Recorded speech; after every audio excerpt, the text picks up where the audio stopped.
السلام علیکم ورحمۃ اللہ وبرکاتہ، نحمدہ ونصلی علی رسولہ الکریم، اما بعد فاعوذ باللہ من الشیطان الرجیم، بسم اللہ الرحمن الرحیم، رب اشرح لی صدری ویسر لی امری واحلل عقدۃ من لسانی یفقہوا قولی۔ آیت الکرسی قرآن پاک کی سب سے بڑی آیت، اعظم آیت فی کتاب اللہ۔ آپ صلی اللہ علیہ وسلم نے حضرت ابی ابن کعب سے پوچھا تھا۔ ابی ابن کعب جو تھے وہ ایک عالم صحابی تھے، علم والے تھے، کاتب وحی تھے، مفسر قرآن تھے۔ آپ صلی اللہ علیہ وسلم نے ان سے پوچھا کہ بتاؤ کہ قرآن کی سب سے بڑی آیت کون سی؟ تو انہوں نے کہا آیت الکرسی۔ تو آپ نے ان کے سینے پہ ہاتھ مارا اور فرمایا لیہنک العلم، تمہیں تمہارا علم مبارک ہو، یعنی کانگریچولیشنز، خوشخبری، مبارک۔ کس پر؟ اس علم پر جو اللہ نے تمہیں عطا کیا ہے۔ کیوں ہے سب سے بڑی آیت؟ کیونکہ یہ آیت اللہ کا تعارف کراتی، توحید کا سبق سکھاتی۔ اس میں اللہ کے دو نام ہیں جو اسم اعظم کہلاتے ہیں، الحی اور القیوم، جن کے ساتھ اللہ کو پکارا جائے تو دعا قبول ہوتی ہے۔ یا حی یا قیوم برحمتک استغیث، اسم اعظم جس کو کہتے ہیں۔ بظاہر ایک آیت ہے لیکن اس میں تقریباً 10 جملے بنتے ہیں۔ اس ایک آیت کی ایسی فضیلت ہے کہ اگر کوئی شخص اس کو رات کو پڑھے تو اس کے لیے ایک محافظ مقرر کر دیا جاتا ہے اور صبح تک شیطان اس کے قریب نہیں آتا۔ اگر کوئی شخص ہر فرض نماز کے بعد اس کو پڑھے بغیر بات کیے تو کوئی چیز اس کو جنت میں جانے سے نہیں روک سکتی اگر اس کے بعد مر جائے۔ تو گویا اس آیت کی اہمیت اور فضیلت اس بنا پر ہے کہ ایک طرف یہ توحید کا سبق دیتی ہے، دوسری طرف شیطان سے نجات، اور تیسری طرف دنیا میں بھی حفاظت کا ذریعہ ہے۔ یہ جو کتاب ہے نا وَإِيَّاكَ نَسْتَعِينُ، اس میں آیت الکرسی کی فضیلت پر حدیث موجود ہے، آپ اسے پڑھ سکتے ہیں کہ یہ آیت حفاظت کی آیت بھی ہے۔ حضرت ابو ہریرہ سے روایت ہے، انہوں نے کہا کہ آپ صلی اللہ علیہ وسلم نے مجھ کو صدقہ فطر کی نگرانی پر مقرر کیا۔ اتنے میں ایک شخص آیا، وہ لب بھر بھر کر اس میں سے کھجوریں لینے لگا۔ میں نے اس کو پکڑ لیا، میں نے کہا میں تجھ کو حضرت صلی اللہ علیہ وسلم کے پاس لے جاؤں گا، چھوڑوں گا نہیں۔ پھر پورا قصہ بیان کیا۔ اس نے کہا ابو ہریرہ، جب تو سونے کے لیے بچھونے پہ جائے تو آیت الکرسی پڑھ لے، صبح تک اللہ کی طرف سے تجھ پر ایک نگہبان فرشتہ مقرر رہے گا اور تیرے پاس شیطان نہ پھٹکنے پائے گا۔ ابو ہریرہ نے یہ بات حضرت صلی اللہ علیہ وسلم سے بیان کی۔ آپ نے فرمایا گو وہ بڑا جھوٹا ہے، مگر یہ بات اس نے سچ کہی، یہ شیطان تھا۔ تو شیطان کی یہ بات سچی بات ہے۔ تو اس سے کیا پتہ چلتا ہے کہ شیطان بھی کبھی کبھی سچ بول دیتا ہے۔ تو کوئی شخص کتنا بھی برا ہو، کبھی کبھی اس سے بھی کوئی خیر کا کام ہو جاتا ہے۔ اور ایک اور حدیث ہے، آپ صلی اللہ علیہ وسلم نے فرمایا جس نے آیت الکرسی کو صبح کے وقت پڑھا وہ شام تک جنوں کے شر سے محفوظ رہے گا، اور جو شام کے وقت اس کو پڑھے گا وہ صبح تک جنوں کے شر سے محفوظ رہے گا، اور وہ ہے آیت الکرسی۔ اگر کسی کو جنات تنگ کرتے ہوں یا اسی طرح کے کچھ مسائل ہوں تو آیت الکرسی کی یہ کیسٹ ہے جس میں ریپیٹڈلی آیت الکرسی ہی بھری گئی، تو اس کو اگر پلے کر دیا جائے تو ایسے شر سے انسان کو نجات ملتی۔ اسی طرح ایک سائڈ پر آیت الکرسی کی وضاحت بھی ہے، یعنی ایک طرف تو تلاوت بار بار بھری ہوئی، دوسری طرف اس کی تفسیر بھی موجود ہے۔ اسی طرح یہ انگلش میں بھی ہے، اردو اور انگلش دونوں میں موجود ہے، کیونکہ یہ آیت ایسی آیت ہے کہ جو ہم میں سے ہر ایک کو زبانی یاد ہونی چاہیے اور صحیح تلفظ کے ساتھ ہونی چاہیے، کیونکہ اگر وہ لفظ آپ پڑھ رہے ہیں جو اللہ نے اتارا نہیں تو آپ کچھ اور ہی پڑھ رہے ہیں، اس کا پھر فائدہ نہیں ہوگا۔ بعض اوقات ہم یہ کہتے ہیں نا ہم نے اتنی دفعہ چیز پڑھی ہم کو فائدہ نہیں ہوا، اس کی بھی وجہ کیا ہوتی ہے کہ ہم پڑھ ہی کچھ اور رہے ہوتے ہیں، اس طرح نہیں پڑھ رہے ہوتے جس طرح پڑھنا چاہیے۔ تو درست تلاوت بھی سیکھنی چاہیے۔ تو بہرحال قرآن پاک کی سب سے بڑی آیت آیت الکرسی، اور سب سے بڑی سورت کون سی؟ طوالت میں تو بڑی ہے لیکن ویسے سورت اخلاص، یعنی اس میں بھی اللہ کی توحید بیان کی گئی۔ تو بات یہ ہے کہ اس میں بھی اللہ سبحانہ وتعالیٰ کی توحید بیان ہوئی، اس کو کس کے برابر قرار دیا گیا؟ 1/3 قرآن مجید کے برابر۔ اللہ، اللہ، لا الہ نہیں کوئی الہ الا ہوا مگر وہی، کون ہے الہ؟ اللہ ہی الہ ہے، اور اللہ کے علاوہ جتنے بھی خود ساختہ معبود ہیں وہ سب باطل ہیں. حقیقی معبود، سچا معبود صرف اللہ ہے. سورۃ الحج 62 میں آتا ہے ذالک بأن اللہ هو الحق وأن ما يدعون من دونہ هو الباطل. یہ اس لیے کہ اللہ ہی وہی الہ برحق ہے، اور اس کے سوا لوگ جن کو بھی پکارتے ہیں، جن کو بھی خدا مانتے ہیں، وہ سب باطل ہیں، وہ ہے ہی نہیں وہاں، ان کی کوئی حقیقت نہیں. اور الہ کون ہوتا ہے؟ جس کی عبادت کی جائے محبت اور تعظیم کے ساتھ. تو ایسی ہستی صرف ایک ہی ہے اور وہ اللہ ہے. الحی جو زندہ ہے. قرآن پاک میں ایک اور جگہ اس کی وضاحت آتی ہے الذی لا یموت، جس کو کبھی موت آئے گی ہی نہیں، ہمیشہ سے زندہ ہے، ہمیشہ زندہ رہے گا. قرآن پاک میں سورۃ الفرقان میں آتا ہے وتوکل علی الحی الذی لا یموت، اور توکل کرو اس ہستی پر جو زندہ ہے، جو کبھی نہ مرے گی. القیوم جو ہمیشہ سے قائم ہے، ہمیشہ قائم رہے گا، اور باقی تمام چیزیں اسی کے سہارے پہ قائم ہیں. قیوم کا لفظ قیام سے ہے، یعنی ایسا قائم رہنے والا جسے قائم رہنے کے لیے کسی اور سہارے کی ضرورت نہیں. ہم انسانوں کو تو زندہ رہنے کے لیے، قائم رہنے کے لیے کس کی ضرورت ہوتی ہے؟ سہاروں کی ضرورت ہوتی ہے، لیکن اللہ کو کسی سہارے کی ضرورت نہیں. قائم علی نفسہ ہی ہے اور ساری کائنات کو تھامے ہوئے ہے. ان تقوم السماء بإذنہ، آسمان بھی اسی کے اذن سے قائم ہے، اسی طرح زمین بھی اور باقی تمام چیزیں. لا تأخذہ سنۃ، اس کو کوئی اونگ نہیں پکڑتی، یعنی اونگ نہیں آتی، اسے اوور کم نہیں کرتی، یعنی اس طرح قائم ہے کہ وہ کبھی سونا تو درکنار اونگتا بھی نہیں. اب آپ دیکھیں کہ اگر کوئی کھڑا ہے اور اس کے ہاتھ میں کچھ پکڑا ہوا ہے تو جو ہی اونگ آئے گی تو کیا ہوگا؟ گر پڑے گا. اللہ سبحانہ تعالیٰ کائنات کا نظام اس طرح سنبھالے ہوئے ہے، اس طرح ہر چیز کو قائم رکھے ہوئے اپنے ٹھکانے پر کہ وہ خود کبھی ان سے غافل نہیں ہوا، کبھی اس کو اونگ نہیں آئی، کبھی نیند نہیں آئی. اور اگر ایسا ہوتا تو کیا ہوتا؟ سارے آسمان اور اس میں جو کچھ ہے سب کچھ گر پڑتا. تو یہ اس بات کی دلیل ہے ہر چیز جو اپنی جگہ قائم ہے یہ کس کی وجہ سے؟ اس کی وجہ سے جس نے اس کو قائم رکھا ہوا ہے. تو ایسا قیوم ہے کہ لا تأخذہ سنۃ ولا نوم، جس کو نہ اونگ آتی ہے نہ نیند آتی ہے، یعنی یہ تمام عیب ہے. مثلاً حی زندہ ہے کیونکہ اس کے مقابلے میں موت کیا ہے؟ عیب ہے، ایک کمزوری ہے. لیکن اللہ کی صفات کامل ہیں، اس کے اندر کسی بھی قسم کی کوئی کمزوری نہیں. اسی طرح قیوم کامل صفت ہے، اس کے برعکس باقی سب ناقص ہیں، کوئی اور اپنے سہارے قائم نہیں رہ سکتا اور اسی طرح کسی اور کو بھی سہارا دے نہیں سکتا. مثلاً ایک باپ گھر میں قوام ہے، الرجال قوامون علی النساء، ان کو قوام کہا گیا، لیکن وہ کیا ہے؟ عارضی سہارا ہے. جب چاہے اللہ ان کو لے جائے اور سارے جو اس پہ ڈپینڈ کر رہے ہیں وہ سب بیٹھ جائیں، سب کے لیے ایک مصیبت. تو دنیا میں کسی بھی انسان کا سہارا پختہ سہارا نہیں. کیوں؟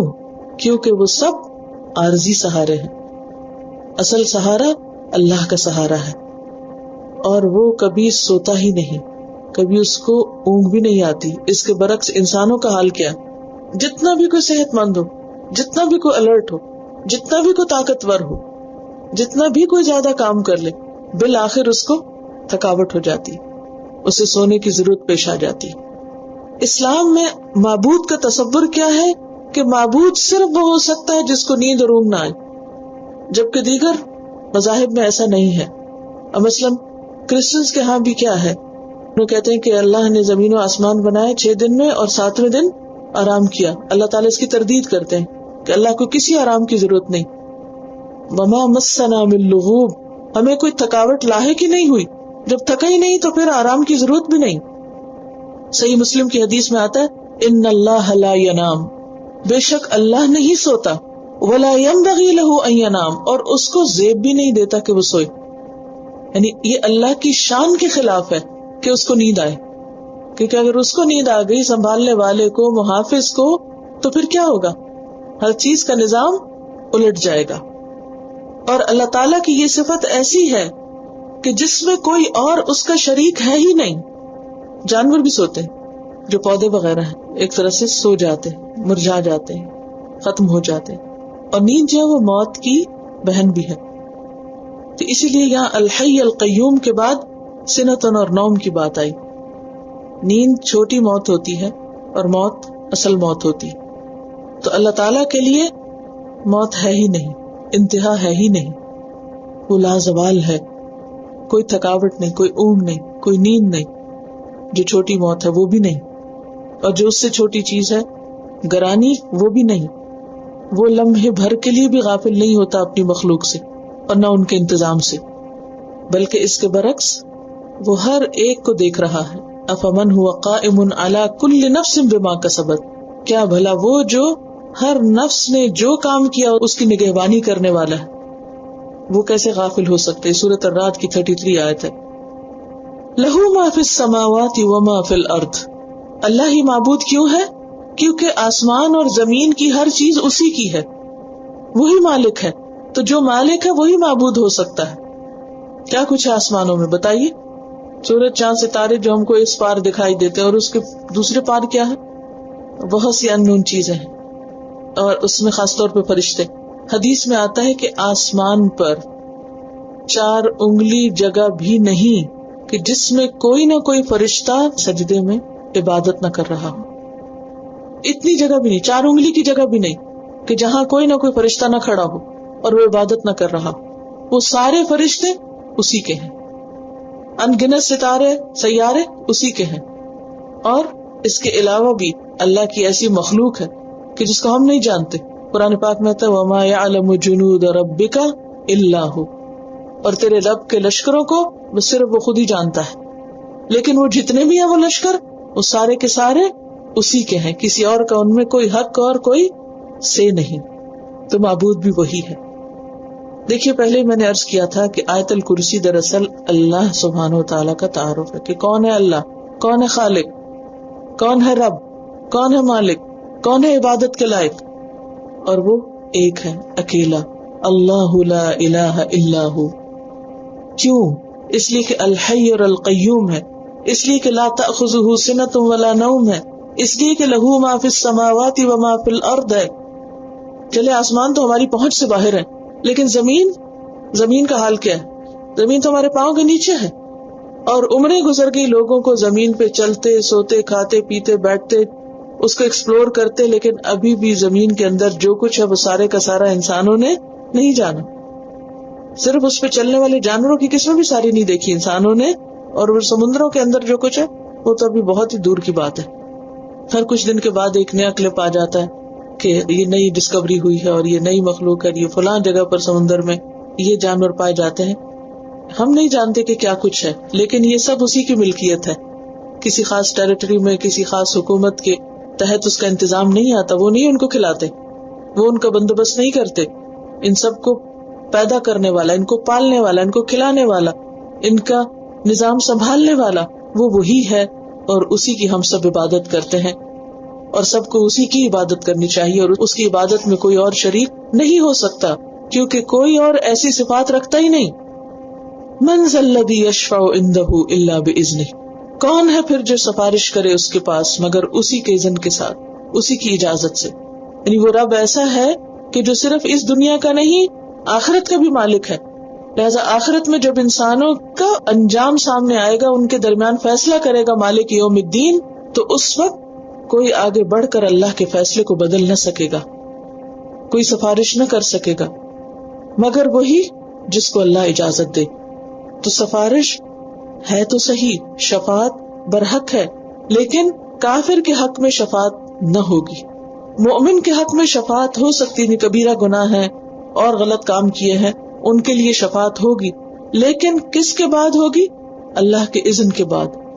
تو اس سے کیا پتہ چلتا ہے کہ الملک یومئذ للہ، بادشاہت اور حکومت اور فیصلے کا اختیار سارے کا سارا اللہ کے پاس ہے، وہی اصل مالک ہے. کیوں؟ اس لیے کہ وہ عبادت کے لائق ہے. یعلم ما بین ایدیہم وما خلفہم، وہ جانتا ہے جو ان کے آگے ہے. کن کے؟ لوگوں کے. اور آگے سے مراد کیا ہے؟ Present and future. وما خلفہم، اور جو ان کے پیچھے ہے کیا؟ پاسٹ. اور فزیکلی بھی آپ دیکھیں، جو ہمارے سامنے ہے اس کو ہم ایک لمٹ تک دیکھ سکتے ہیں. مثلا اس وقت میرے سامنے آپ لوگ بیٹھے ہوئے، پھر دیوار آ جاتی ہے آگے، دیوار کے پار کیا مجھے نہیں معلوم، لیکن اللہ کے لیے ایسی کوئی مشکل نہیں. اس کو پتا ہے کہ میرے سامنے کیا کیا ہے اور دیوار کے پیچھے بھی کیا ہے. میرے پیچھے کیا مجھے نہیں معلوم. مثلا ہاں یہ ہے کہ دیوار ہے ایک، اور دیوار کے پیچھے کیا ہے، اب کون گزر رہا ہے وہاں سے یا نہیں گزر رہا ہے، یا خالی ہے وہ جگہ، اور اس سے پار اور اس کے پیچھے نہیں پتا. لیکن اللہ کو سب معلوم ہے. اور نہ صرف یہ کہ جگہ، بلکہ ٹائم کے اعتبار سے بھی، ظرف مکان اور زمان دونوں کے اعتبار سے. مکان کے اعتبار سے بھی سب اللہ کو پتا ہے ہمارے سامنے کیا اور پیچھے کیا، اور زمانے کے اعتبار سے بھی اللہ ہی کو بس پتا ہے کہ ہمارے فیوچر میں کیا لکھا ہے اس نے ہمارے لیے، اور ہمارے ماضی میں کیا گزرا، کل کیا کیا تھا، پرسوں کیا کیا تھا، ایک ہفتہ پہلے، ایک سال پہلے، آج کے دن کیا کیا تھا، ہمیں نہیں یاد، ہمیں نہیں معلوم. ہم اپنا کیا ہوا، کہا ہوا، لکھا ہوا خود بھول جاتے ہیں، وہ نہیں بھولتا. لہذا جس کا علم اتنا زیادہ ہو وہی عبادت کے لائق ہو سکتا ہے. کوئی اور اللہ کے اس علم میں شریک نہیں. کوئی دوسرا انسان، کوئی دوسرا جن اور ملائکہ میں سے کوئی بھی یہ صلاحیت نہیں رکھتا. ولا یحیطون بشیء من علمہ الا بما شاء، اور نہ اس کے علم میں سے وہ کسی چیز کا احاطہ کر سکتے مگر جتنا وہ خود چاہے.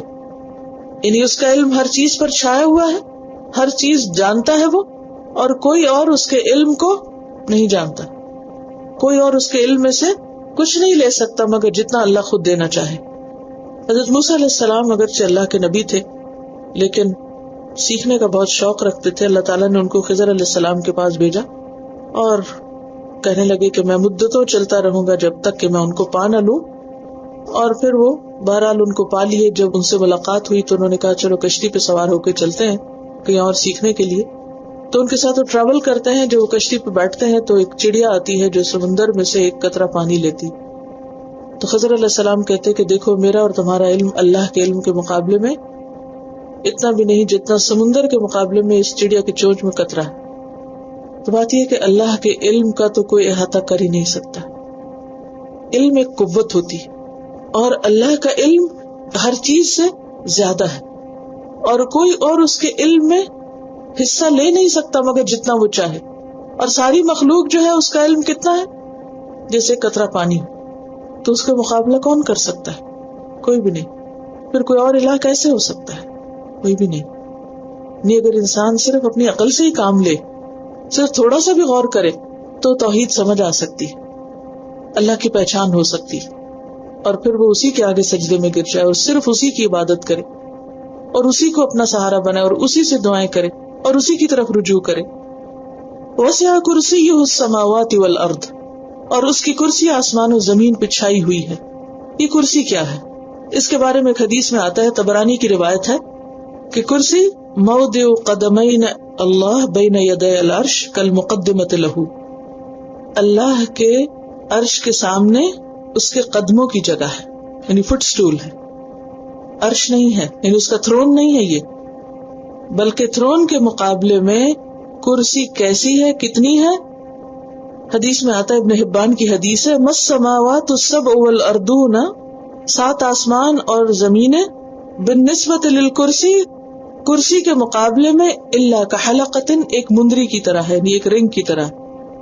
یعنی پورے آسمان اور زمین اللہ کی کرسی کے مقابلے میں بس کتنے ہیں؟ جیسے ایک مندری، کحلقۃ القیت فی فلاۃ من الارض، جو کسی صحرا میں پھینک دی جائے. صحرا کتنا بڑا ہوتا ہے؟ ان لمیٹڈ ہوتا ہے، چاروں طرف کچھ اور نظر نہیں آتا، خالی میدان. اس میں اگر کوئی ایک مندری ڈالے کیا نظر آئے؟ پتہ ہی نہ چلے. تو اللہ کی کرسی کے سامنے 7 آسمان اور زمین بس اتنے سے ہیں، چھوٹے سے. اور پھر فرمائے وَإِنَّ فَضْلَ الْعَرْشِ عَلَى الْكُرْسِي كَفَضْلِ الْفَلَاةِ عَلَى تِلْكَ الْحَلَقَةِ، اور کرسی کے مقابلے میں جو عرش ہے وہ کتنا بڑا ہے؟ جیسے اس صحرا میں ایک مندری تھی.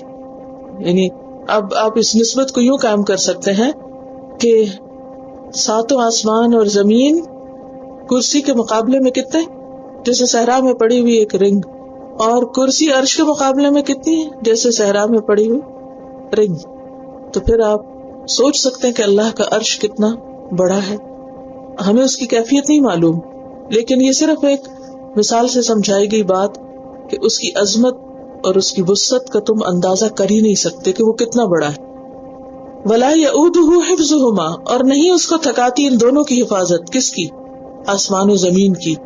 وَهُوَ الْعَلِيُّ الْعَظِيمُ.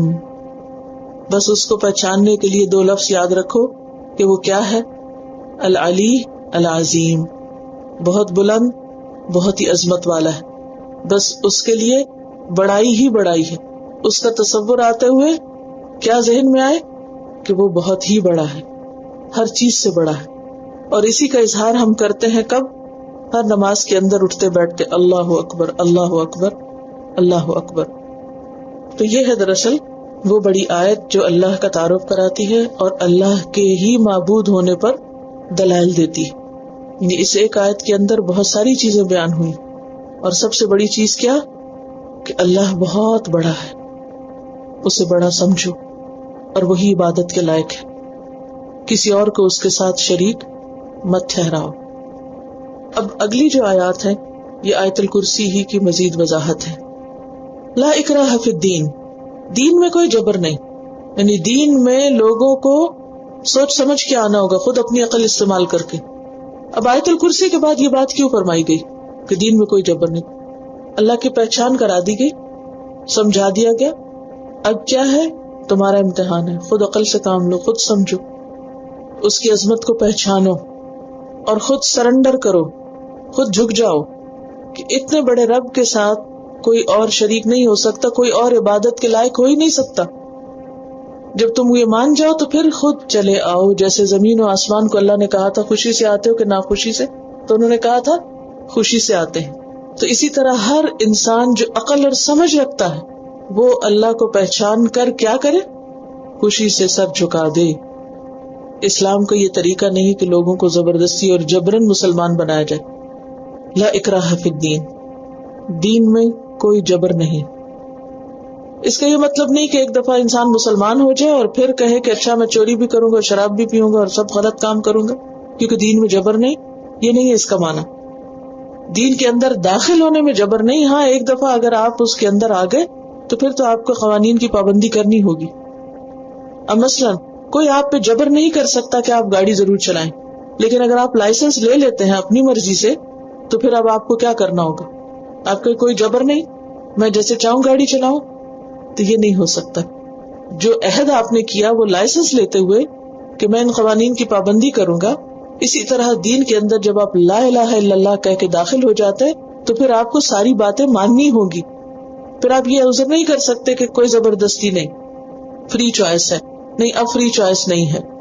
اگر آپ اب اپنی پھر مرضی کریں گے تو یہ دھوکہ دینا ہوگا. نبی صلی اللہ علیہ وسلم کو بھی کہا گیا کہ انما انت مذکر لست علیہم بمسیطر، آپ نصیحت کرنے والے ہیں، جبر کرنے والے نہیں ہیں. فرمایا قد تبین الرشد من الغی، ہدایت گمراہی سے الگ ہو چکی ہے، بالکل کلیئر اور واضح ہو چکی ہے. کیسے ہوئی ہے؟ کس کے ذریعے ہوئی؟ کیسے پتا چلا کہ ہدایت اور گمراہی میں فرق کیا ہے؟ کیا چیز واضح کرتی؟ اللہ کی کتاب، اس کے رسول صلی اللہ علیہ وسلم کی سنت، نبی صلی اللہ علیہ وسلم کے طریقے، سیرت آپ کی، خلفائے راشدین کے طریقے. کتاب کیا ہے؟ تبیانا لکل شیء ہے، ونزلنا علیک الکتاب تبیانا لکل شیء. سنت کیا ہے؟ وانزلنا الیک الذکر لتبین للناس ما نزل الیہم. ہم نے آپ کی طرف قرآن اس لیے نازل کیا کہ آپ لوگوں کو واضح کر دیں کہ ان کی طرف کیا آیا ہے. تو آپ کی وضاحت، آپ کے طریقے، یہ سب ہدایت کو واضح کرنے والے ہیں کہ درست کیا اور غلط کیا ہے. اور پھر بذات خود آپ دیکھیے کہ آیت الکرسی میں اللہ سبحانہ و تعالیٰ کا جو تعارف ہے یہ بھی کیا واضح کر رہا ہے کہ عبادت کے لائق کون ہے. تو ہدایت تو بالکل سامنے ہے، واضح ہے، گمراہی بھی واضح ہو گئی ہے. فَمَن يَكْفُرْ بِالطَّاغُوتِ، تو جو طاغوت کا انکار کرے گا. طاغوت کون ہے؟ اللہ کے سوا سارے معبود طاغوت ہیں، کیونکہ ان کو بندگی کے لیے کہا گیا ہے، معبود بننے کے لیے نہیں کہا گیا. کیا کسی بھی معبود میں یہ صفات ہیں جو آیت الکرسی میں اللہ سبحانہ تعالیٰ کی بیان ہوئی؟ کسی میں بھی نہیں. کوئی معبود ایسا ہے جو ہمیشہ سے زندہ اور ہمیشہ رہے؟ نہیں. کوئی ہے جو دوسروں کو تھامے ہوئے ہو؟ ان کو خود سہارا چاہیے ہوتا ہے. لہم جند محضرون. کوئی ہے جسے نیند کی ضرورت نہ ہو؟ نہیں. کوئی ہے جو ماضی حال مستقبل سب کچھ جانتا ہو ایکولی، اس کے لیے سب برابر ہی ہو؟ نہیں. کوئی ہے جس کا علم اتنا وسیع ہو جیسے اللہ کا؟ نہیں. کوئی ہے جو زمین و آسمان کی حفاظت کر رہا؟ نہیں. تو پھر یہ تو عقل مانتی ہے کہ کوئی بھی اور ایسا نہیں، تو پھر تم کیسے اللہ کے سوا کسی اور کی عبادت کر سکتے ہو؟ تو اللہ کی عبادت بھی ضروری ہے اور اس کے ساتھ ساتھ سارے طاغوت کا انکار ضروری ہے. اسی لیے ہم کلمہ کیسے پڑھتے ہیں؟ لا الہ. سب سے پہلے کیا کرتے ہیں؟ نفی کرتے ہیں. کس کی؟ سارے الہوں کی. یہ ہے یکفر بالطاغوت. فمن یکفر بالطاغوت ویؤمن باللہ. اور جو کفر کرے گا طاغوت کا اور ایمان لائے گا اللہ پر، فقد استمسک بالعروۃ الوثقی. تو گویا اس نے مضبوط کڑا پکڑ لیا. اب اس کو ایک سہارا مل گیا. لن انفصام لہا، جس کو کبھی نہیں ٹوٹنا. یعنی جسے اللہ کی معرفت حاصل ہو جائے، جس کو اللہ کی پہچان ہو جائے، اللہ پر یقین ہو جائے، وہ اللہ کو اپنا سب کچھ سمجھنے لگے، پھر وہ کبھی زندگی میں مایوس نہیں ہوتا، وہ ڈپریشن کا شکار نہیں ہوتا، کیونکہ اسے پتا ہے اس کا ایک رب ہے جو اس کی ضروریات پوری کرنے والا ہے، جو اسے بے سہارا نہیں چھوڑے گا. تو توحید کا سب سے بڑا فائدہ کیا ہے کہ انسان کو ایک مضبوط سہارا مل جاتا ہے. ہر انسان کمزور ہے نا ہم سب کمزور. ہم سب کو سہارے کی ضرورت ہے نا، یا نہیں؟ ہم کسی نہ کسی چیز پر ڈیپینڈنٹ ہوتے ہیں. جتنے مرضی انڈیپینڈنٹ ہو جائے پھر بھی ہم ڈیپینڈنٹ رہتے ہیں. خصوصاً خواتین بہت اسٹرگل میں ہیں کہ کسی طرح ٹوٹل انڈیپینڈنس حاصل کر لیں. لیکن آپ نے نتیجہ دیکھ ہی لیا ٹوٹل انڈیپینڈنس کا بھی، کہ جو اپنے شوہر اور گھر پہ ڈیپینڈ نہیں کرتی، پھر وہ گورنمنٹ پہ ڈیپینڈ کرتی. ان کو اپنی ضرورت کے لیے وہاں سے مدد چاہیے ہوتی. تو بہتر ہے کہ شوہر پر ڈیپینڈ کریں بجائے اس کے کہ سوشل سیکیورٹی پر ڈیپینڈ کریں یا کسی اور کا سہارا لیں. جو عورت اپنے گھر میں نہیں بنا کے رکھتی، پھر اس کو پھر ماں باپ کا سہارا چاہیے، تو بھائیوں کا چاہیے، تو جہاں وہ نہ ہو پھر وہ غیروں کے سہارے ڈھونڈنے لگتی. سارا فساد ہو جاتا ہے، ہر چیز کا فساد، ہر چیز میں بگاڑ. تو بہرحال انسان اپنی نیچر کے اعتبار سے انڈیپینڈنٹ نہیں ہے، اس کو کسی پر ڈیپینڈنسی چاہیے. اور سب سے بہترین ہستی جس پر کوئی ڈیپینڈ کر سکتا ہے وہ کون ہے؟ اللہ. اور یہ ڈیپینڈنس کب آتی ہے؟ جب انسان سب کا انکار کر کے صرف اور صرف اللہ کا سہارا پکڑے، لا الہ الا اللہ کہے. اسی لیے مصیبت کے وقت کیا کلمہ سکھایا گیا؟ اللہ ربی لا اشرک بہ شیئا. شرک کی ٹوٹل نیگیشن کر دے، ٹوٹل اس کو اپنی زندگی سے نکال دے، تب اس کو یہ سہارا ملے گا. لن انفصام لہا، جس کو ٹوٹنا تو کیا، جس میں دراڑ بھی نہیں آئے گی. پھر ایسا مضبوط رشتہ اللہ سے قائم ہو جائے گا کہ جس میں کوئی اور خلل انداز نہیں ہو سکتا. واللہ سمیع علیم، اور اللہ سننے والا ہے، جاننے والا ہے. تو بات یہ ہے کہ ہدایت کا راستہ بعض اوقات واضح ہو بھی جاتا ہے، لیکن پھر بھی شیطان کیا کوشش کرتا ہے کہ انسان کو گمراہی کی طرف لے جائے. اب شیطان سے بچنے کے لیے کیا چاہیے؟ اللہ سے مضبوط تعلق چاہیے. شیطان نے یہ وعدہ کیا تھا میں سب کو بھٹکا کے لے جاؤں گا، الا عبادک منہم المخلصین، مگر تیرے چنے ہوئے بندے، ان پہ میرا بس نہیں چلے گا. اور یہ اللہ تعالیٰ نے خود بھی فرمایا، ان عبادی، بے شک میرے بندے، لیس لک علیہم سلطان، ان پر تیرا زور نہیں چلے گا. کیوں؟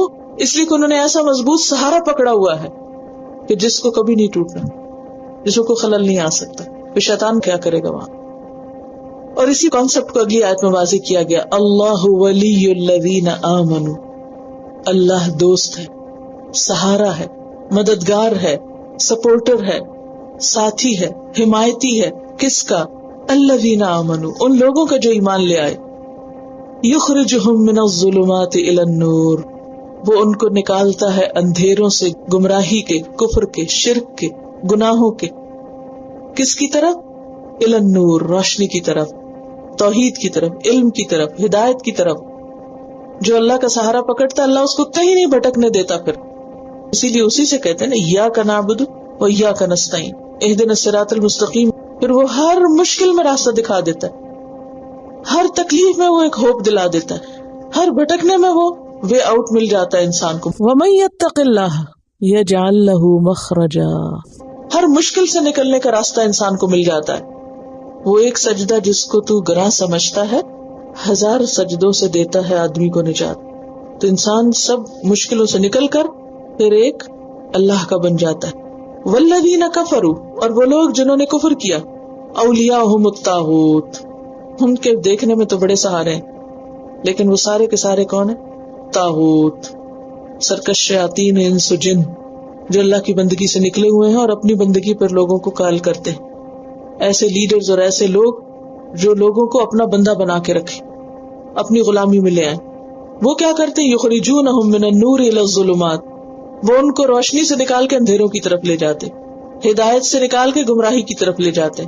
تو شیاطین کا تو کام ہی یہی ہے کہ انسان کے اندر شکوک و شبہات پیدا کرے اور انسان کو اللہ سے مایوس کرے. اسی لیے مایوسی کو کفر کہا گیا. اور انسان کے اندر اللہ کے خلاف بدگمانی پیدا کرے. اولئک اصحاب النار، جو ان کے پیچھے چلے وہ آگ کے ساتھی ہیں. ہم فیہا خالدون، وہ اس میں ہمیشہ ہمیشہ رہیں گے، کبھی بھی نہیں نکلیں گے اس سے. تو جو خدا کو پالے وہ روشنی کا سفر اختیار کر لیتا ہے، اور جس کو روشنی مل جائے اس کے سارے شکوک و شبہات دور ہو جاتے، اس کی ساری مشکلیں آسان ہو جاتی. وہ انتہائی کٹھن اور تکلیف دہ حالات میں بھی مطمئن اور پرسکون رہتا ہے. اور یہ روشنی کہاں سے ملتی ہے؟ اللہ کی کتاب سے. اللہ تعالیٰ فرماتے ہیں اومن کان میتا، کیا وہ جو پہلے مردہ تھا، فاحییناہ، پھر ہم نے اس کو زندہ کر دیا، وجعلنا لہ نورا یمشی بہ فی الناس، اور وہ لوگوں کے بیچ میں چلتا ہے روشنی کے ساتھ. ہم نے اسے ایسا نور دیا ہے کہ وہ لوگوں کے بیچ میں رہتا ہے، جو خود مومن نہ بھی ہو لیکن اس کے دل کے اندر ایک چراغ روشن ہے، نتیجتاً وہ نہیں بھٹکتا. تو خلاصہ کیا ہے اس آیت کا؟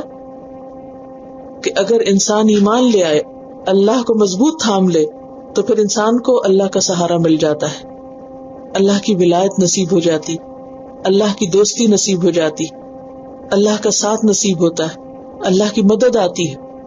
لیکن جو شخص اللہ کو نظر انداز کر کے دنیا کی طرف چل پڑے تو پھر شیطان اس کے ساتھی بن جاتے، جو اس کو ہمیشہ کے فائدوں سے پھیر کر صرف دنیا کے فائدوں میں الجھا دیتے ہیں، اور نتیجتاً انسان کے لیے ہلاکت ہوتی ہے. اب مثال سے یہ بات سمجھائی گئی کہ کس طرح ہوتا ہے یہ، اللہ ایمان والوں کو کیسے رہنمائی دیتا ہے، اور اس کے برعکس جو اللہ کو چھوڑ دیتے ہیں وہ کیسے بھٹکتے ہیں. اب یہاں پہلی مثال نمرود کی مثال ہے. نمرود جو تھا وہ طاغوت تھا، کیونکہ پہلے زمانے میں جب یہ بادشاہت کا نظام تھا تو لوگوں کا تصور کیا تھا کہ بادشاہ جو ہے یہ خدا کے اوتار ہے، لہٰذا ان کا حکم آخری حکم. وہ ان کی بات اس طرح مانتے تھے جس طرح خدا کی بات مانی جاتی، تو ایک طرح سے وہ ان کی پوجا میں لگے رہتے تھے. تو نمرود جو تھا وہ سورج دیوتا کا مظہر تھا، یعنی اپنے آپ کو خدا کہتا تھا. نمرود کس کی مثال ہے؟ طاغوت کی، سرکش جو اپنے آپ کو الہ کے طور پہ پیش کرتا ہے. فرمایا الم تر الی الذی حاج ابراہیم فی ربہ، کیا تم نے دیکھا اس شخص کو یعنی نمرود کو جس نے ابراہیم سے جھگڑا کیا تھا، آرگیومنٹس کیے تھے، مناظرہ کیا تھا، فی ربہ، اس کے رب کے بارے میں. کس بنا پہ؟ کیوں وہ ایسا سرکش تھا؟ ان آتاہ اللہ الملک، کیونکہ اللہ نے اس کو بادشاہت دے رکھی تھی، اس کو دنیا میں ایک عہدہ ملا ہوا تھا. اس بنا پر وہ اکڑ گیا، بگڑ گیا اور خود کو خدا سمجھنے لگا.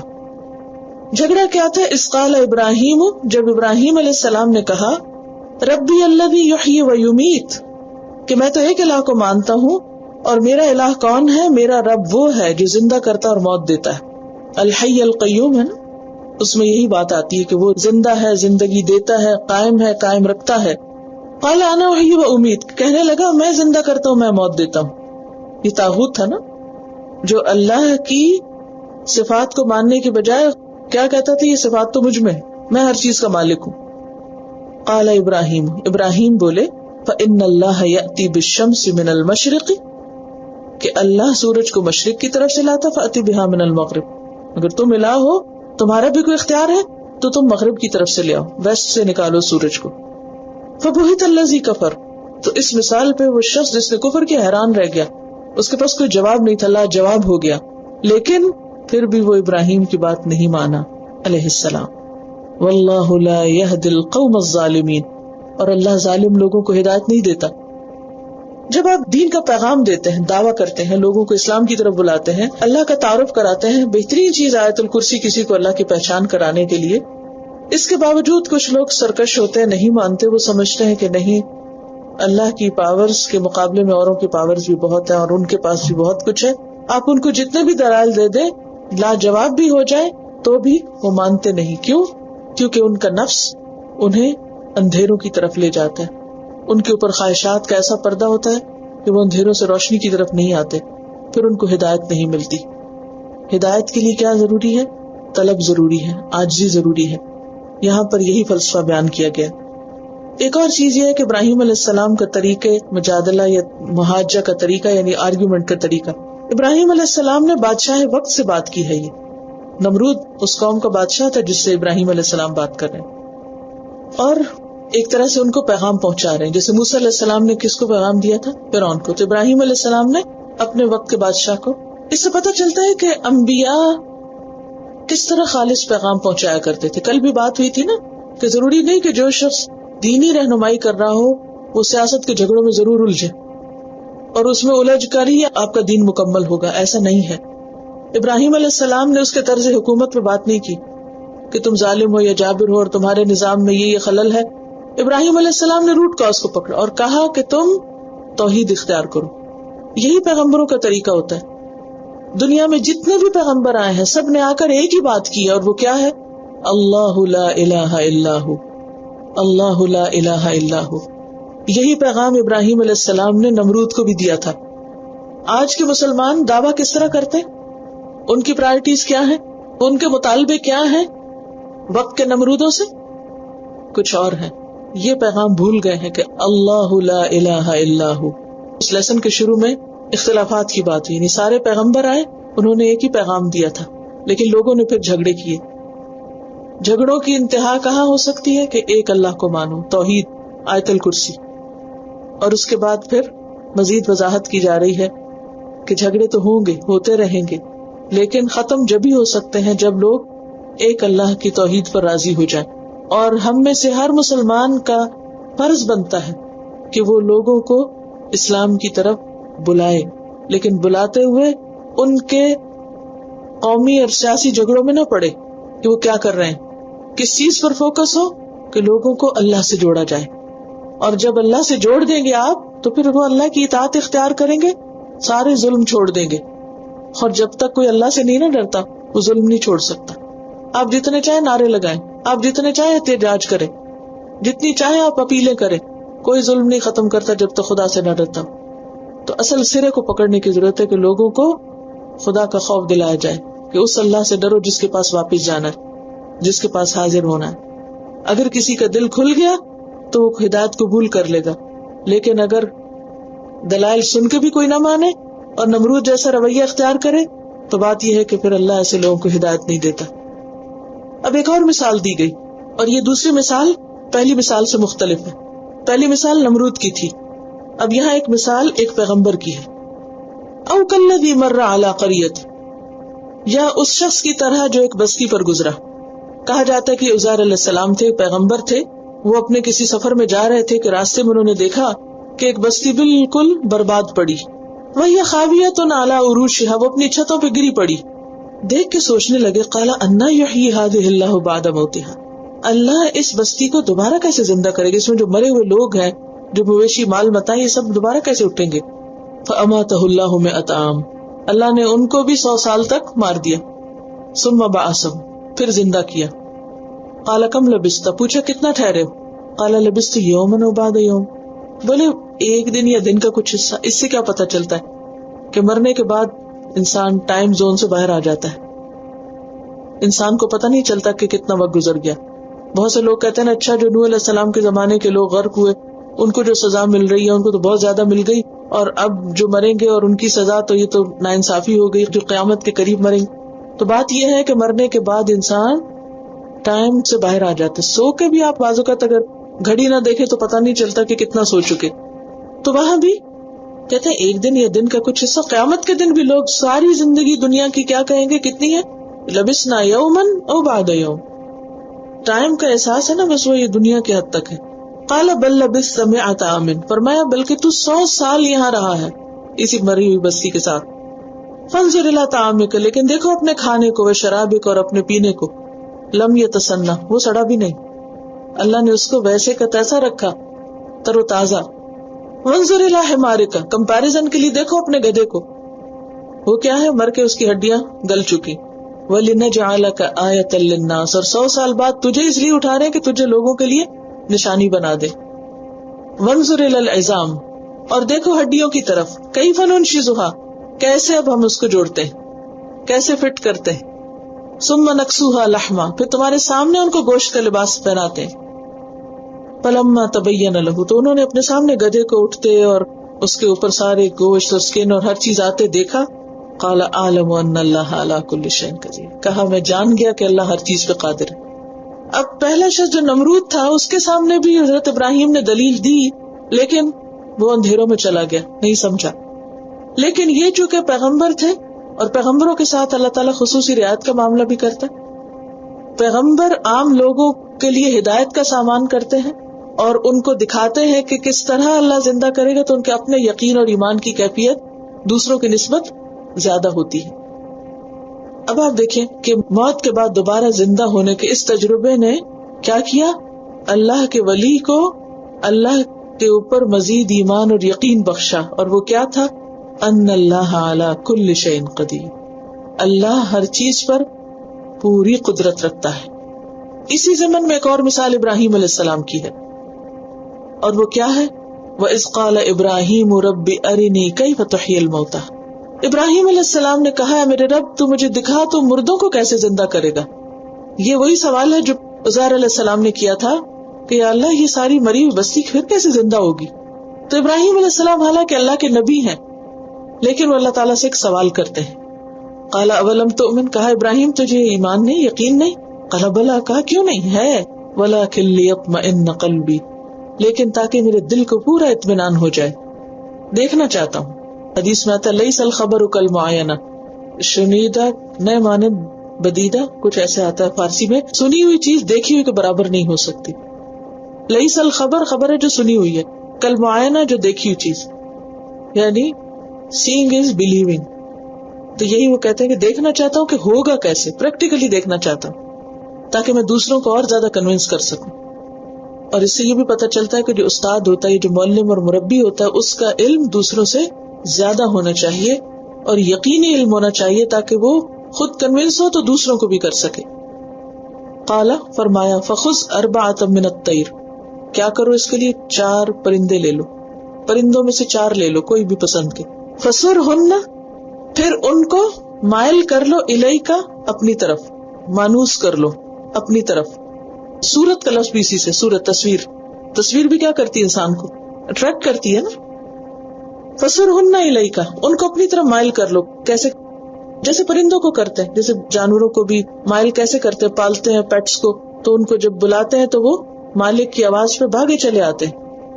آپ نے تجربہ شاید کیا ہو، جو مرغیاں کبھی پالی ہو، ایک کرتے ہیں تو ہر طرف سے دوڑی چلی آتی ہیں. آپ کی کوئی انسان نہیں ایسے بات مان سکتا، اس لیے اللہ تعالیٰ نے انسانوں پہ نہیں تجربہ کروایا.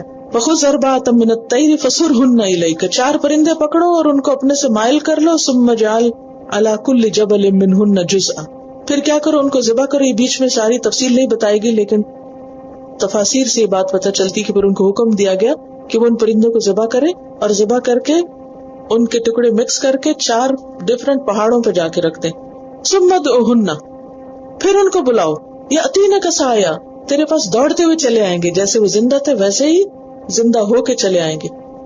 تو اگر تیرے پکارنے پر پرندے اڑتے ہوئے چلے آئیں گے تیرے پاس، تو کیا اللہ کے بلانے پر اللہ کی مخلوق بھاگتی ہوئی نہیں چلی آئے گی؟ کیونکہ جب سور پھونکا جائے گا، سارا یسور، سور بھی اسی سے ہے، تو سور کی آواز پر بھی کیا ہوگا؟ وَنُفِخَ فِي الصُّورِ فَإِذَا هُم مِّنَ الْأَجْدَاثِ إِلَىٰ رَبِّهِمْ يَنْسِلُونَ. اور نسل کیا ہوتا ہے؟ اوپر سے نیچے آنا اور دوڑ کے آنا. جب آپ پہاڑ سے اتر رہے ہیں تو کیسے چلتے ہیں؟ دوڑتے دوڑتے چلتے ہیں. تو اسی طرح قبروں سے جو لوگ نکلیں گے سور کی آواز سن کر، وہ کیسے دوڑیں گے؟ جیسے کوئی بھاگ کے آ رہا ہو. تو اے ابراہیم، تم تجربہ کرو، ایکسپیریمنٹ کرو، پرندے لے کے ان کو پال کے ان کو مانوس کر کے پھر ان کو ذبح کر کے پھر ان کے ٹکڑے ملا کے پھر پہاڑوں پہ چھوڑو، اتنی دور سے تمہاری آواز سن کے وہ دوڑتے ہوئے آئیں گے. بالکل اسی طرح قیامت کے دن سور کی آواز پر سارے انسان قبروں سے نکل کر دوڑتے بھاگتے ہوئے میدان حشر کی طرف آئیں گے، کوئی بھی شخص پیچھے نہیں رہے گا. وَعْلَمْ اور جان لو ان اللہ عزیز حکیم، بے شک اللہ زبردست ہے، حکمت والا ہے. یعنی نتیجہ کیا ہے؟ اللہ کی مزید صفات کہ وہ غلبے والا ہے، حکمت والا ہے. سورۃ البقرہ میں کئی مردوں کے زندہ ہونے کی باتیں پڑھی ہیں آپ نے. مثلا سب سے پہلے تو بنی اسرائیل، وہ جو 70 لوگ وہاں جا کے مر گئے تھے، اخذتہم الصاعقۃ، پھر اللہ نے ان کو دوبارہ اٹھایا. ثم بعثناکم من بعد موتکم لعلکم تشکرون. پھر اس کے بعد گائے کا قصہ، اس میں جو بنی اسرائیل کا ایک شخص مارا گیا، پھر گائے کے ٹکڑے سے اس کو دوبارہ زندہ کر دیا گیا. پھر یہ جو پچھلا واقعہ ہے جس میں ایک شخص بستی کے پاس سے گزرا، اللہ نے اس کے سامنے اس جانور کو زندہ کیا، اسے دکھایا. اور پھر یہ ابراہیم علیہ السلام کا واقعہ. ان واقعات سے کیا پتہ چلتا ہے کہ اللہ تعالی اپنے دوستوں کو خاص رہنمائی سے نوازتا ہے اور ان کو گمراہی سے نکال کر اور بے یقینی سے نکال کر یقین کی طرف لے آتا ہے. تو جو شخص بھی اللہ کو تھامے گا، اللہ سے مدد مانگے گا، اللہ اس کو سچا ایمان عطا کرے گا اور اللہ اس کو کبھی بھی تنہا نہیں چھوڑے گا. تو مسلمان ہونے کے اعتبار سے ہمارے دل میں کوئی بھی جو قلق ہے، شکوک و شبہات ہیں، بے اطمینانی ہے، بے چینی ہے اللہ کے بارے میں، اس کے دین کے احکام کے بارے میں، وہ کیسے دور ہو سکتی ہے؟ اللہ ہی سے مدد مانگ کر. تو ہدایت کی طلب میں انسان کو سچا ہونا چاہیے. اس کے سوا کوئی چارہ نہیں کہ ہم ایک اللہ کو اپنا الہ مانیں. تو آج کے سبق کا بنیادی نقطہ کیا؟ اللہ لا الہ الا ہو، اور باقی تمام چیزیں اسی کے گرد گھومتی. السلام علیکم ورحمۃ اللہ وبرکاتہ. نحمده ونصلی علی رسولہ الکریم، اما بعد فاعوذ باللہ من الشیطان الرجیم. بسم اللہ الرحمن الرحیم. رب اشرح لی صدری ویسر لی امری واحلل عقدۃ من لسانی یفقہوا قولی. الفاظ کی وضاحت، آیت نمبر 261 سے 266 تک، آیت 261 to 266. مثال، الذین ان لوگوں کی، ینفقون جو خرچ کرتے ہیں، انفق ینفق انفاق، اموالہم اپنے مال کی جمع ہے اموال، فی سبیل اللہ اللہ کے راستے میں، کمثلی مانند مثال یا مثال کی طرح، حبتن ایک دانے کے. حبہ کا لفظ ہا با سے ہے، حب کا لفظ بھی اسی سے. انبتت اس نے اگائیں، انبت ینبت انبات یعنی اس دانے نے اگائیں. سبع 7، سنابلہ بالیاں، سپائکس. سنبلتن کی جمع، فی کل ہر ایک میں، سنبلتن بالی کے، خوشے کے، سپائک کے، مئۃ 100، حبتن دانے، سیڈز. واللہ اور اللہ، یضاعف بڑھاتا ہے، ضاد عین فا ضعف وضاحت ہو چکی ہے، ملٹیپلائی کرتا ہے، لمن واسطے جس کے، یشاء وہ چاہتا ہے، شاء یشاء شیء سے. واللہ اور اللہ، واسع وسعت والا ہے، واسع فاعل کے وزن پر، علیم علم والا ہے فاعل کے وزن پر. الذین وہ لوگ، ینفقون جو خرچ کرتے ہیں، اموالہم اپنے مالوں کو، فی سبیل اللہ اللہ کے راستے میں، ثم پھر، لا یتبعون نہیں وہ پیچھے لگاتے، اتبع یتبع اتباع پیچھے لگانا، کسی کام کے بعد دوسرا کام کرنا، یعنی ایک چیز کے بعد دوسری کرنا. ما جو، انفقو انہوں نے خرچ کیا، منن کوئی احسان، من یمن من، میم نون نون اس کا روٹ ہے، یعنی ریمائنڈر نہیں دیتے، جتاتے نہیں. ولا اذن اور نہ اذیت، اذیت ہر وہ تکلیف جو کسی جاندار کو پہنچے، انجری کے معنوں میں. لہم ان کے لیے، اجرہم ان کا اجر ہے یعنی ریوارڈ. اور اجر کو اجر اس لیے کہا جاتا ہے کہ یہ اجرت سے ہے. اجرت کسی کو کب دی جاتی؟ محنت کے صلے کے طور پر. تو ان کا اجر ہے عند ربہم ان کے رب کے پاس. ولا خوف اور نہیں کوئی بھی خوف. علیہم ان پر. ولا اور نہ ہم وہ یحزنون وہ غمگین ہوگے.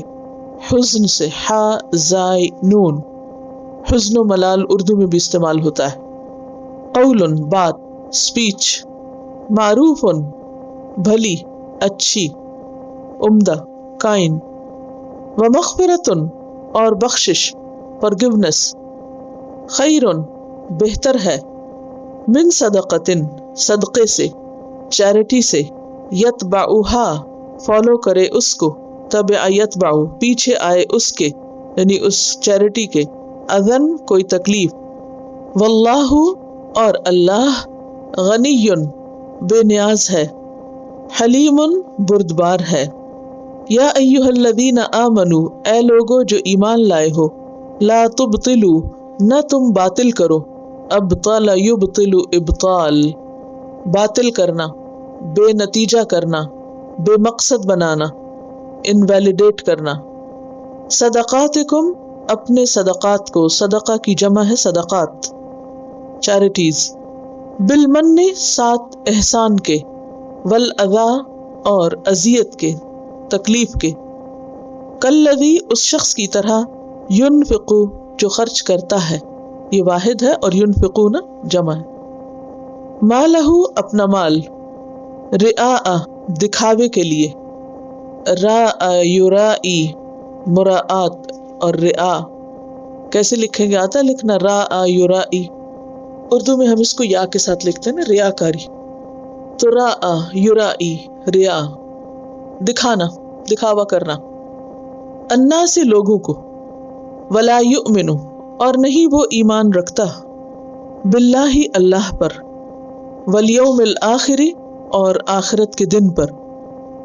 فمثلہ تو اس کی مثال یعنی ریاکار کی مثال. ہو سے مراد یہاں ریاکار ہے. کمثلی مانند مثال صفوان چٹیل پتھر کے. صفوان کا لفظ صاد فا واو سے. صفا یسفو صاف. اسموتھ اسٹون نام بھی رکھتے ہیں نا لوگ صفوان تو یہ ہے اس کا مطلب. اسموتھ اسٹون جس پہ کوئی چیز اثر نہ کرے. چکنا پتھر. علیہ اس پر ترابن مٹی ہو ڈسٹ ہو. فاصابہ پس پہنچے اس کو. اصاب یصیب اصابہ نشانے پہ لگنا. صاد واو با اس کا روٹ ہے. فاصابہ پہنچے اس کو. وابل تیز بارش موسلا دھار بارش بڑے قطروں والی بارش ڈاؤن پور. فترکہ پھر چھوڑ دے اس کو. سلدا صاف ستھرا. سلدا کہتے ہیں اسپاٹ اور صاف ستھری چیز کو. ایسا پتھر جس پہ کچھ نہ اگے.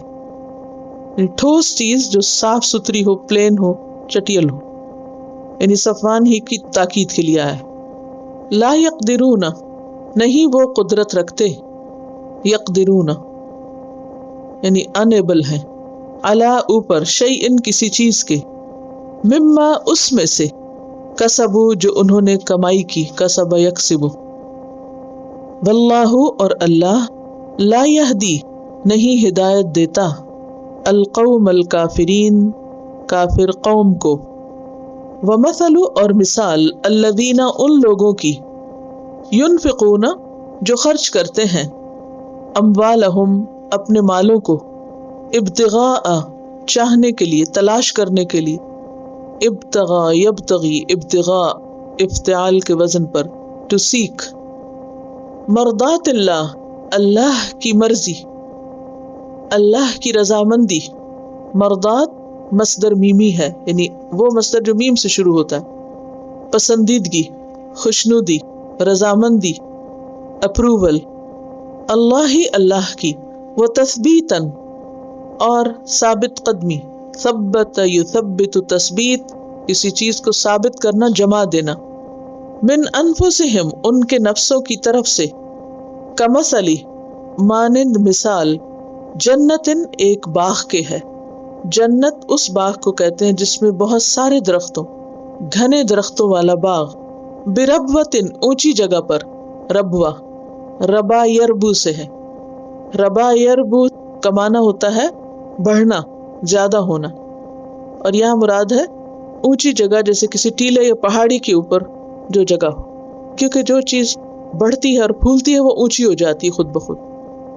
اصابہا پہنچے اس کو، وابلن تیز بارش، فآتت پھر دے، آتا یوتی ایتا، اکلہا اپنے پھل، اکل اکلتن سے، ضعفین دگنا، دو چند، دو گنا یعنی زیادہ. فَإِلَّمْ پھر اگر نہ، یصبھا پہنچے اس کو، اصاب یصیب سے، وابلن تیز بارش، ڈاؤن پور، فطل تو شبنم ہی کافی، فوار ہی کافی، چھوٹی بوندوں کی بارش، ڈرزلنگ جسے کہتے ہیں، ڈرزل ہلکی بارش. واللہ اور اللہ، بما تعملون ساتھ اس کے جو تم عمل کرتے ہو، بصیر دیکھنے والا ہے. با صادرا بصرا آنکھ کو کہتے ہیں، آنکھوں سے دیکھنا، اور رآ آنکھ اور دل دونوں سے دیکھنا، دونوں کے لیے آتا ہے، لیکن بصر آنکھوں دیکھا. ایود کیا چاہتا ہے، ود یود خالص محبت، ود اسی سے لفظ ودود ہے. کس کا نام؟ الودود، اللہ کی صفت ہے. تو ود یود کا معنی ہوتا ہے چاہنا، پسند کرنا. اور آ جو ہے الف، یہ کس کے لیے آیا؟ سوال کے لیے، استفہام کے لیے. احدکم تم میں سے ایک، احد ایک کو کہتے ہیں. قرآن پاک میں کہیں اور آتا ہے احد، قل هو اللہ احد، ایک. احدکم تم میں سے ایک، ان یہ کہ، تکونا ہو، لہو اس کے لیے، جنتن ایک باغ، من نخیل کھجور کے درختوں کا.